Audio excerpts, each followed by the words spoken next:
मित्रों, कालपुरुष की कुंडली और अष्टम भाव यानी का द 8th हाउस ऑफ कालपुरुषा चक्र। जो 8वां भाव होता है कालपुरुष की कुंडली का, इसको डिनोट किया जाता है 8 नंबर राशि से, यानी कि 8th digit zodiac sign is a Scorpio sign. जी हाँ, वृश्चिक राशि या वृश्चिक लगन से कह सकते हैं। तो अष्टम भाव की अगर हम बात करें तो अष्टम भाव बेसिकली खोजबीन का भाव कहा गया है, आयु का भाव कहा गया है,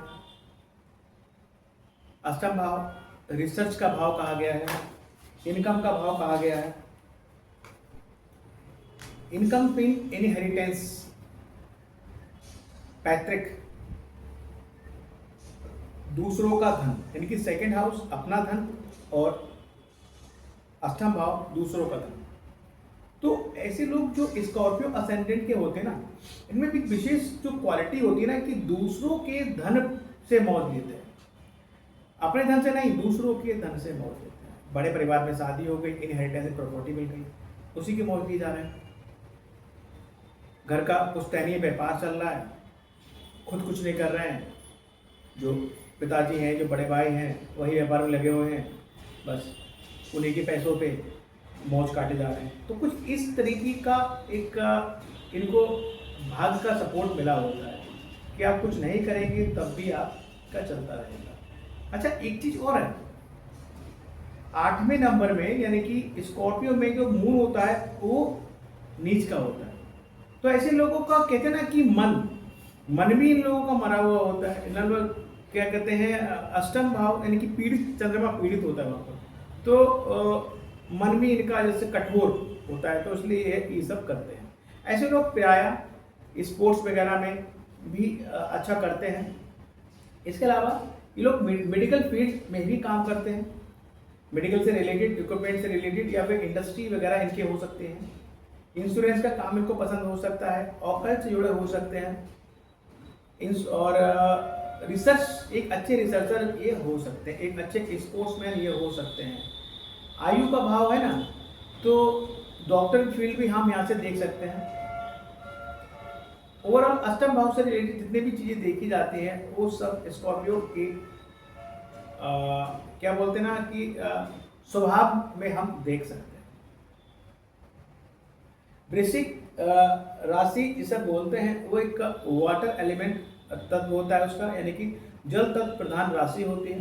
बहुत इमोशनल होते हैं ये लोग, जल्दी इमोशनल अपना शेयर नहीं करते, लेकिन जब इनका इमोशनल सामने आता है तो फूट कर रोते हैं।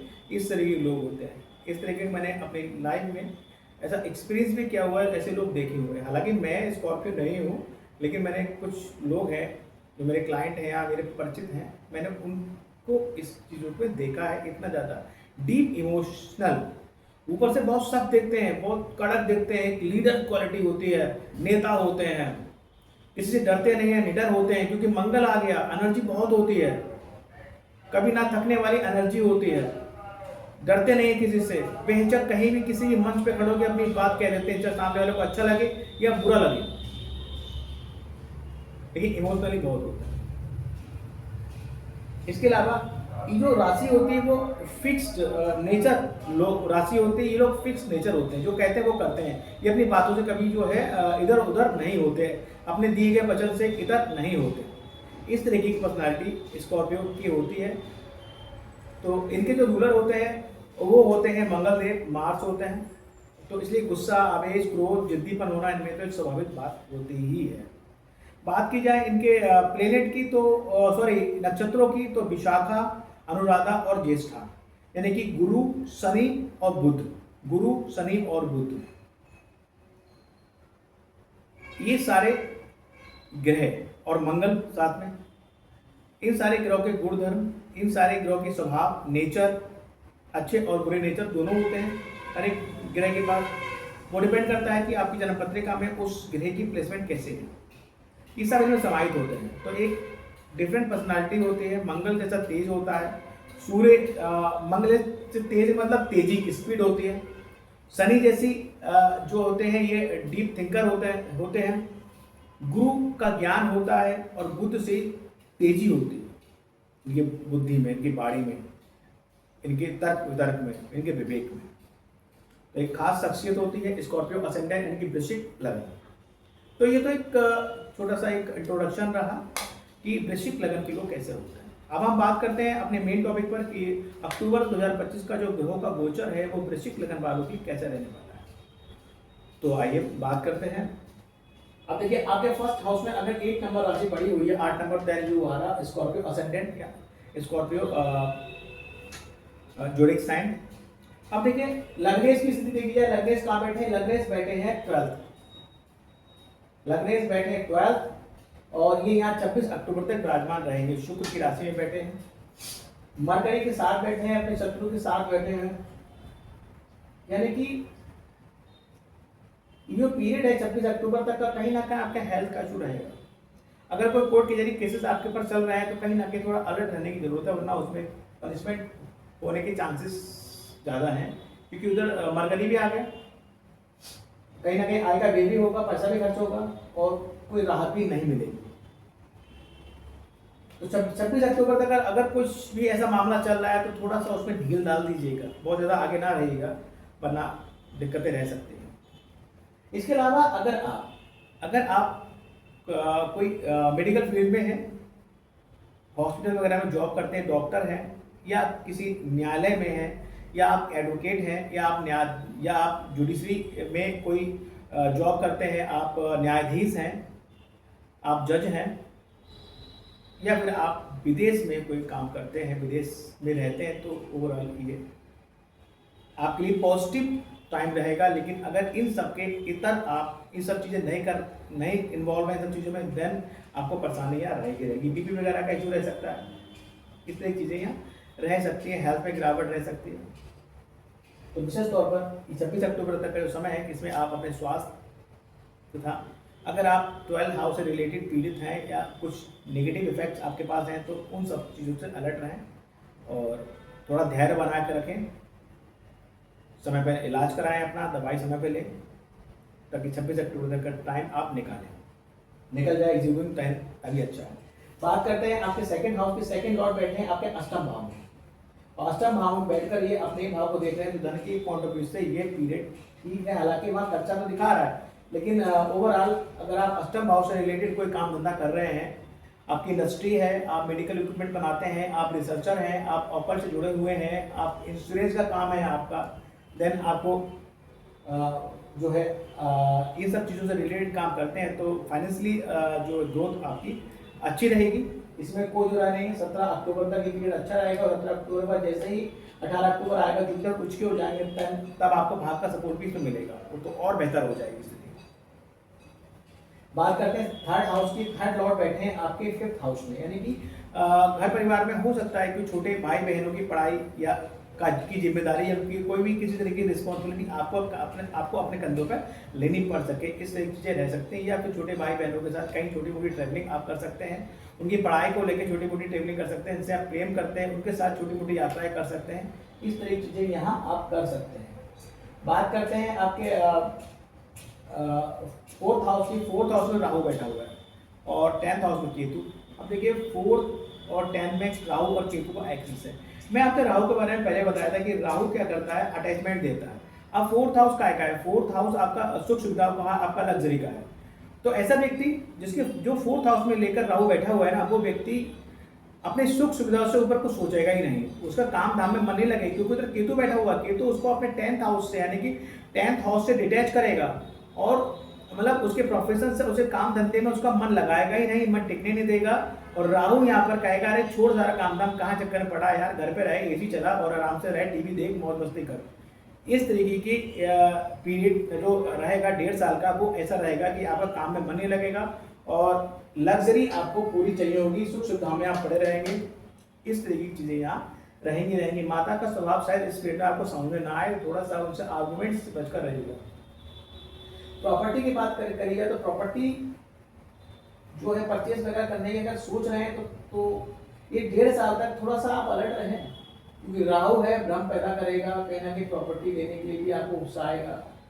तो और राहु है कहीं ना कहीं धोखे का कारक भी होता है, तो थोड़ा सा 5 दिसंबर तक आप इस चीज़ को थोड़ा सा डिनाई करें। बात करते हैं आपके फिफ्थ हाउस की। फिफ्थ हाउस में बैठे हैं आपके जो सेटन, यानी कि फिफ्थ हाउस में फोर्थ लॉर्ड बैठा है आकर, यानी कि ये जो पीरियड है पढ़ाई के लिए बेहतर नहीं है। वैसे भी पंचम भाव का स्वामी अष्टम भाव में गया हुआ है, वैसे ही बेहतर नहीं था। ऊपर से फोर्थ लॉर्ड आके और बैठ गए, वो भी सेटन आके बैठ गए, जो कि इस पंचम भाव को नेगोशिएट करेंगे। एक तो फिफ्थ लॉर्ड भी अष्टम में है और ऊपर से ट्वेल्थ वाला स्वामी भी यहाँ आ गया, यानी कि फोर्थ लॉर्ड जो पंचम का 12th है। तो कहीं ना कहीं पीरियड स्टूडेंट के लिए अच्छा नहीं है। आप जितने भी एफर्ट्स कर लीजिए आपको रिजल्ट नहीं मिलेंगे, लेकिन आप मेहनत करते रहिए। अगले आने वाले 2.5 साल तक आपको एफर्ट ज़्यादा डालनी पड़ेगी, बहुत मेहनत करनी होगी, तब जाके कुछ सफलता मिलेगी। सर यहाँ परीक्षा लेंगे, लेकिन यहाँ ये चीज़ और है, यहाँ पर अच्छी चीज़ क्या होगी कि 17 अक्टूबर से 18 अक्टूबर आएगा दिन, आपके पंचम भाव के स्वामी उच्च के होकर आपके नवम भाव बैठ जाएंगे, भाग भाव बैठ जाएंगे, तब आपको राहत मिल सकती है। तब आप जो मेहनत करेंगे उसका रिजल्ट आपको मिलेगा, जुपिटर या रिजल्ट देगा। बात करते हैं आपके यहाँ पर देखिए पंचम भाव में जो सेकंड बैठा हुआ है, तो प्रेम संबंध है या प्रेम जिससे करते हैं उससे बातचीत में कमी आएगी, बच्चों से बातचीत में कमी आ सकती है, पढ़ाई के लिए टफ टाइम रह सकता है, इस तरह की चीजें रहेंगी। सेकंड जो डिटेक्ट भी करता है चीजों के साथ। छठे भाव के स्वामी जो बैठे हैं वो आपके 12th हाउस में बैठे हैं, तो नौकरी के पॉइंट ऑफ व्यू से भी ये भाव शायद अच्छा नहीं है। लेकिन अगर आप नौकरी की तलाश कर रहे हैं, वो आप मेडिकल क्षेत्र में नौकरी ढूंढ रहे हैं, या फिर आप कोर्ट कचहरी में नौकरी ढूंढ रहे हैं, या आप एडवोकेट हैं और कुछ ऐसी तैयारी करना चाह रहे हैं कि कहीं न्यायाधीश वगैरह बन जाए, तो या फिर विदेश में नौकरी ढूंढ रहे हैं, तो ये जो चीज़ों के लिए योग अच्छा बना हुआ है। लेकिन इसके अलग किसी और फील्ड में नौकरी ढूंढ रहे हैं तो नौकरी का भाव अच्छा नहीं है और इसमें एफर्ट्स बहुत लगेगी। बात करते हैं और रोग ऋण की बात करते हैं। देखिए मार्च बैठे हुए हैं आपके 12th हाउस में, तो बच के रहें आप, रोग ऋण से बच के रहें। छोटी मोटी बीमारी हो तो डॉक्टर को दिखा लें, वरना चीज़ें आगे ना बढ़े। किसी से उल्टा सीधा ना बोलें, किसी से जो है जानबूझ कर कोई दुश्मनी ना लें, इससे बचें। लोन वगैरह मिलने में दिक्कत आपको आएगी। पता लगा पैसा भी दे दिया, जो भी उसकी जो दाता होगा प्रोसेसिंग फीस वगैरह, लेकिन लोन में नहीं हो पाए, तो उस तरीके के नुकसान होने के चांसेस भी यहाँ पर दिख रहे हैं। प्रॉपर्टी को लेकर बात विवाद हो सकता है, भाई को लेकर बात विवाद हो सकता है, ये सब चीजें यहाँ पर दिख रही है। बात करते हैं 7th हाउस की। 7th देखिए 7th लॉर्ड बैठे हैं आपके 4th हाउस में, अच्छी प्लेसमेंट है, केतु के साथ बैठे हैं, लेकिन तो ठीक है। एक तो पत्नी का इन्वॉल्वमेंट आपके काम क्षेत्र में रह सकता है, आपके प्रोफेशन में रह सकता है, क्योंकि आपका मन नहीं लगेगा, तो कहीं ना कहीं आपके वाइफ आपको सपोर्ट करेंगे, इस तरह की चीजें रह सकते हैं। साथ ही साथ देखिए केतु और वीनस साथ में बैठे हो, तो कहीं ना कहीं हो सकता है कि आप अपने स्पाउस से थोड़ा सा सेटिस्फाइड ना रहें इस पीरियड में, ये भी रह सकता है। अगले आने वाले डेढ़ नहीं, एक्चुअली वीनस तो यहाँ पर 8 अक्टूबर तक रहने वाला है। 8 अक्टूबर 9 अक्टूबर जैसे वीनस जाएगा, वो अपने 11th हाउस चला जाएगा, छठे भाव में चला, मतलब 11th हाउस में 6 नंबर राशि नीच का हो जाएगा। हालांकि नीच भंग यहाँ रहेगा, तो वो 8 अक्टूबर के बाद चीज़ें और बेहतर रहेंगी। तब तक थोड़ा सा कहीं ना कहीं कोई आपके मेंटल लाइफ में कुछ ना कुछ थोड़ी दूरियां या बातचीत में कमी यहाँ पर दिख ही रही है। बिजनेस के पॉइंट ऑफ व्यू से ये पीरियड ठीक रहेगा, इसमें कोई राय नहीं। बात करते हैं 8th हाउस की। 8th हाउस में जुपिटर बैठे हुए हैं। जुपिटर जो है आपके 2nd और 5th लॉर्ड होकर, यानी कि अच्छे ग्रह हैं और अष्टम भाव बैठे हैं। अगर अष्टम भाव से रिलेटेड कोई काम कर रहे हैं तो वहाँ पर आपको फाइनेंशियल कॉन्ट्रीब्यूट से अच्छा लाभ होने के चांसेस हैं। अगर ऐसा नहीं कर रहे हैं तब थोड़ा सा कहीं ना कहीं स्ट्रगल है। स्टूडेंट है तो पढ़ाई में स्ट्रगल है, और अगर व्यापार करते हैं कोई तो कहीं ना कहीं वहाँ पर भी थोड़ा स्ट्रगल है। लेकिन इतने स्ट्रगल होने के ऑप्शनल होने के बाद धन आपके पास आता रहेगा।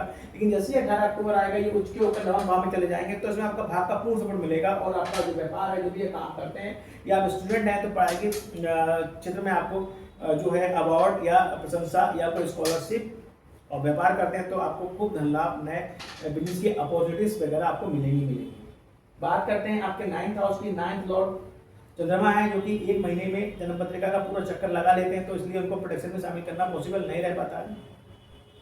बात करते हैं आपके 10th हाउस के। 10th हाउस में वीनस और केतु बैठा। देखिए 10th हाउस में वीनस और केतु को बैठने का मतलब यह है कि आप अपने वर्किंग प्लेस पर थोड़ा अलर्ट जरूर रहिए, क्योंकि कहीं ना कहीं कोई स्त्री के साथ कोई गुप्त प्रेम संबंध आपका अगर है तो उसको लेकर स्कैंडल हो सकता है, उसके लेकर वाद विवाद हो सकता है, और कहीं ना कहीं दिक्कतें आपको बढ़ेंगी। हालांकि पंचम भाव 10th लॉर्ड जो है अपने से 2nd है, 11th हाउस में बैठा हुआ है, नौकरी में प्रमोशन वगैरह के होने के चांसेस खूब हैं, और आपके बॉस को बॉस के द्वारा आप बहुत अप्रिशिएटेड रहेंगे और प्रमोशन होंगे और इनकम बढ़ेगी आपकी। लेकिन फिर भी आपको थोड़ा अलर्ट रहने की आवश्यकता है वर्किंग प्लेस पर। स्त्री मतलब फीमेल्स एम्प्लॉयज से आपको सतर्क रहने की आवश्यकता है। कहीं ना कहीं इस पीरियड में आप अपने वर्किंग प्लेस को चेंज करने का भी सोचेंगे, क्योंकि जो 5 दिसंबर 2026 तक का समय है, यानी कि 1.5 साल का जो पीरियड है, 5 दिसंबर 2026 तक का जो पीरियड है, कहीं ना कहीं इस पीरियड में मन में कई बार विचार आएगा कि यार अपना प्रोफेशन में चेंज करूँ। तो थोड़ा सा ध्यान रखिएगा कि अचानक से आप अपने 4th हाउस और 10th हाउस से रिलेटेड कोई भी निर्णय ना लें। 11th हाउस सूर्य बैठे हुए हैं, बहुत बढ़िया पीरियड है। सरकार से आपको धन लाभ, इनकम के नए रिसोर्सेज, कोई ना कोई नया ऑफर आपको मिल सकता है, प्रमोशन हो सकता है, सरकार के द्वारा आपको मान सम्मान की प्राप्ति हो सकती है। बात करते हैं 12th हाउस की। 12th हाउस में मार्स और मर्करी बैठे हुए हैं, यानी कि इनकम भाव के स्वामी बैठे हुए हैं। व्यय होगा, खूब ढट के व्यय होगा। प्रॉपर्टी पर व्यय हो सकता है, कोर्ट कचहरी पर व्यय हो सकता है, भाई बीमार हो उस पर व्यय हो सकता है। इसके अलावा रोग, ऋण, शत्रु, इन सब चीज़ों पर व्यय होने के चांसेस यहाँ पर है ही हैं। आपका स्वयं का स्वास्थ्य खराब हो सकता है, उस पर आपको खर्चा करना पड़ सकता है। इसके अलावा देखिए कुछ ग्रह राशि चेंज करना है, जैसे सूर्य है। सूर्य जो है 17 अक्टूबर को तुला राशि में आ जाएंगे। सूर्य 12th हाउस में चले जाएंगे, यानी कि 10th लॉर्ड 12th हाउस में जाएगा, तो कहीं ना कहीं थोड़ी मुश्किलें बढ़ेंगी आपकी। और अगर आपका ऐसा व्यापार है कि आप विदेश से जुड़े हुए हैं, या आपका ऐसा प्रोफेशन है कि आप फॉरेन से जुड़े हुए हैं, तो फिर आपको कोई परेशानी का विषय ये नहीं रहेगा। पिता का स्वास्थ्य खराब होने के चांसेस नहीं आ रहेंगे 17 अक्टूबर से 15 नवंबर तक के बीच। बात करते हैं आपके मंगल की। मंगल 26 अक्टूबर तक देखिए 12th है, उसके बाद 27 अक्टूबर जैसा आएगा, ये अपनी राशि में आ जाएंगे। तब आप में एक नई एनर्जी, नई ऊर्जा का संचार होगा। बस थोड़ा सा जिद्दीपन भी रहेगा, तो ध्यान रखिएगा अपने काम, अपने क्रोध, आवेश पर आप थोड़ा ध्यान रखिएगा। इसके अलावा प्रॉपर्टी के चीज़ें भी आपको सॉर्ट आउट होते दिखेंगी 27 अक्टूबर से, लेकिन उससे पहले थोड़ा सा सतर्क रहने की जरूरत है, अलर्ट रहने की जरूरत है। बुध की बात करते हैं। बुध देखिए 2 अक्टूबर तक जो है आपके अपनी राशि में 11th हाउस में रहेंगे, बहुत अच्छा रहेगा। लेकिन 3 अक्टूबर जैसे आएगा 5 से 23 अक्टूबर तक ये 12th हाउस में जाएंगे। एक एक्सपेंडिचर कराएंगे, बड़ा एक्सपेंडिचर कराएंगे। वो एक्सपेंडिचर आपके मित्रों को लेकर हो सकता है, आपके बड़े भाई बहनों को लेकर हो सकता है, आपकी बुआ तथा बहन को लेकर हो सकता है। बुद्धि व्यापार पर व्यय हो सकता है। अपना स्किल डेवलप करने के लिए व्यय हो सकता है, मतलब बुद्धि मतलब अपना स्किल डेवलप करने के लिए आप कुछ ऐसा कोई कोर्स वोर्स करना, उस पर आपको खर्चा करना पड़ेगा। बात करते हैं इसके बाद देखिए जुपिटर की मैं बात कर चुका, जुपिटर उच्च होकर यहाँ बैठ जाएंगे। ठीक है, शुक्र की बात करें, शुक्र की बात मैं कर चुका हूँ। ओवरऑल शनि देखिए यहाँ पर शनि की बात करता हूँ। शनि यहाँ पर रेट्रो होकर 4th हाउस में राहु के साथ क्लब हो जाते हैं, तो कहीं ना कहीं आपका जो 4th हाउस है वो उस पर जो है भाई पोजीशन है कि भाई 27 नवंबर तक राहु थोड़ा सा कंट्रोल में रहेगा।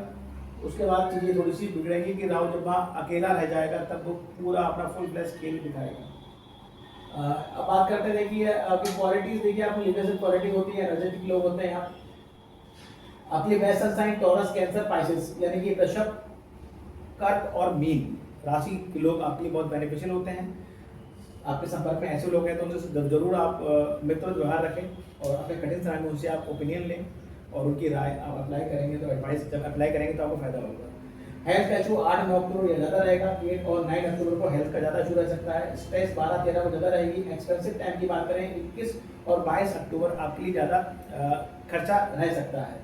अब बात करते हैं आपकी रेमेडीज़ की। देखिए बात करते हैं रेमेडीज़ की, तो देखिए अमावस्या 20 अक्टूबर को है, और राहु आपके 4th हाउस में बैठा हुआ है, और आपकी जन्म पत्रिका का राहु भी अगर अच्छा नहीं है, देन आप उसकी रेमेडी के रूप में अमावस्या वाले दिन सुबह जल्दी उठें, श्री ब्रह्म मुहूर्त में श्री विष्णु सहस्त्रनाम का पाठ करें और बहते जल में नारियल को प्रभावित करें। अगर नारियल प्रवाहित करने की कोई ऐसी व्यवस्था नहीं है तो ऐसा सामर्थ्य आप नारियल मंदिर में दान कर सकते हैं। प्रदोष व्रत 4 अक्टूबर और 18 अक्टूबर को है। भाग साथ नहीं दे रहा, भाग से आपको सपोर्ट नहीं मिल पा रहा है, तो आप प्रदोष व्रत करें। इस दिन उपवास रखें, शिवालय जाएं, वहाँ जलाभिषेक करें, शिवलिंग के सामने शिव जी की आप आराधना करें, और शिवलिंग के सामने बैठकर आप एक माला पंचाक्षर मंत्र ओम नमः शिवाय का जाप आप अवश्य करें। चतुर्थी की बात करें, संकष्टी 10 अक्टूबर और विनायक जो है 25 अक्टूबर को है। अब देखिए 8th हाउस से रिलेटेड समस्या है और 11th हाउस से रिलेटेड समस्या अगर आ रही है तो आप निसंदेह गणेश उपासना करें। इन दिनों आप चतुर्थी के व्रत रखें, गणेश मंदिर जाएं, लड्डू का भोग लगाएं प्रभु को, उनके चरणों में ध्रुव अर्पित करें। इससे क्या होगा, इससे आपके एक तो छठे 11th हाउस से रिलेटेड आपको अच्छे रिजल्ट मिलेंगे और अष्टम भाव से रिलेटेड जो समस्याएं मिल रही थी वो मिलने वो जो ऑब्स्टेकल मिल रहे थे, जो दिक्कतें आ रही थी, जो उलझने आ रही थी वो मिलनी बंद हो जाएंगी। शरद पूर्णिमा 6 अक्टूबर को है। गज केसरी योग 1, 7, 14, 21 और 28 अक्टूबर को लगेगा। जन्म पत्रिका के अच्छे भावों में जिन लोगों के ये गज केसरी योग विद्यमान होता है वे जातक और जातिकाएं बहुत थोड़ी से अफट से आसमान की बुलंदियों को छूते हैं। हम देखते हैं हमारे चारों ओर जितने भी फेमस पर्सनालिटीज हैं उन सबकी जन्म पत्रिका में ये योग विद्यमान रहता ही रहता है। इसके अलावा देखिए रामनवमी आपकी 1 अक्टूबर, दशहरा 2 अक्टूबर को है, भाई दूज 23 अक्टूबर को है, धन त्रयोदशी आपकी 18 और नरक चतुर्दशी आपके 19 अक्टूबर को है। तो मैं ओम श्री हरि एस्ट्रो के माध्यम से आपको रामनवमी, दशहरा, धन त्रयोदशी, नरक चतुर्दशी अथवा दीपावली या भाई दूज, इन सारे ही सनातनी त्योहारों की, फेस्टिवल की आपको बहुत बहुत बधाई देता हूं और ईश्वर से कामना करता हूं, प्रभु श्री हरि से ये आराधना करता हूं कि वह आप सबको ये त्यौहार जो है अच्छे से आप सब त्यौहार मनाएं, हर्षोल्लास के साथ अपने परिवार के साथ आप ये त्यौहार मनाएं। इसके अलावा हम बात करें आपके लिए स्टोन की, तो आप धारण कर सकते हैं कोरल और रूबी, आप रिकमेंडेड मैं आपको कर सकता हूं, लेकिन कोई भी स्टोन धारण करने से पूर्व मैं आपको सदैव बोलता हूं कि एक बार जन्म पत्रिका का आप एक अच्छे एस्ट्रोलॉजर से विश्लेषण अवश्य करा लें और एडवाइस ऑन एस्ट्रोलॉजर कोई भी आप स्टोन धारण करें।